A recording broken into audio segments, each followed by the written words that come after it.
ప్రస్తుతం young tiger NTR ముంబైలో ఉన్నాడు. అక్కడ హృతిక్ రోషన్ తో కలిసి వార్ 2 షూటింగ్ లో పాల్గొంటున్నాడు. తారక్, హృతిక్ ఇద్దరిపై భారీ యాక్షన్ సీన్స్ తెరకెక్కిస్తున్నారు. నెక్స్ట్ వార్ 2 షెడ్యూల్ ని హైదరాబాద్ లో చేరున్నారు. అందుకోసం రామోజీ ఫిల్మ్ సిటీలో భారీ సెట్ వేస్తున్నట్లుగా తెలుస్తోంది. ఇదిలా ఉంటే మరోవైపు దేవరా షూటింగ్ చివరి దశకు చేరుకుంది. బ్యాలెన్స్ షూటింగ్ ను వార్ 2 నుంచి ఎన్టీఆర్ తిరిగొచ్చాక కంప్లీట్ చేయడానికి రెడీ అవుతున్నారు. కానీ ఈలోపే దేవరా కొత్త షెడ్యూల్ స్టార్ట్ చేస్తున్నారు కొరటాల శివ. లేటెస్ట్ షెడ్యూల్ ని విశాఖపట్నంలో ప్లాన్ చేస్తున్నట్లుగా తెలుస్తోంది. ఇక్కడ ఎన్టీఆర్ లేని కొన్ని సన్నివేశాలు తెరకెక్కించనున్నారట. దీంతో వీలైనంత త్వరగా దేవరా షూటింగ్ కంప్లీట్ అయ్యేలా ఉంది. అక్టోబర్ 10న దసరా కానుకగా దేవరా పార్ట్ 1 రిలీజ్ కానుంది. ఇప్పటికే ఈ సినిమా నుంచి రిలీజ్ అయిన ఫస్ట్ లుక్, గ్లిమ్స్ అంచనాలను భారీగా పెంచేశాయి. దీంతో నెక్స్ట్ అప్డేట్ కోసం వెయిట్ చేస్తున్నారు అభిమానులు.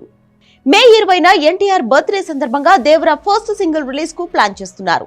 అనిరుద్ మ్యూజిక్ అందిస్తుండడంతో ఫస్ట్ సాంగ్ పై అంచనాలు బాగానే ఉన్నాయి. ఇక ఈ సినిమాలో జాన్వీ కపూర్ హీరోయిన్ గా నటిస్తుండగా బాలీవుడ్ స్టార్ సైఫ్ అలీ ఖాన్ విలన్ గా నటిస్తున్నాడు. ఎన్టీఆర్ ఆర్ట్స్, యువసుధ ఆర్ట్స్ వారు భారీ బడ్జెట్ తో సినిమాను నిర్మిస్తున్నారు. దాదాపు 300 కోట్ల బడ్జెట్ తో నిర్మిస్తున్నట్లుగా టాక్ ఉంది. మరి దేవరాతో ఎన్టీఆర్ ఎలాంటి హిట్ అందుకుంటాడో చూడాలి.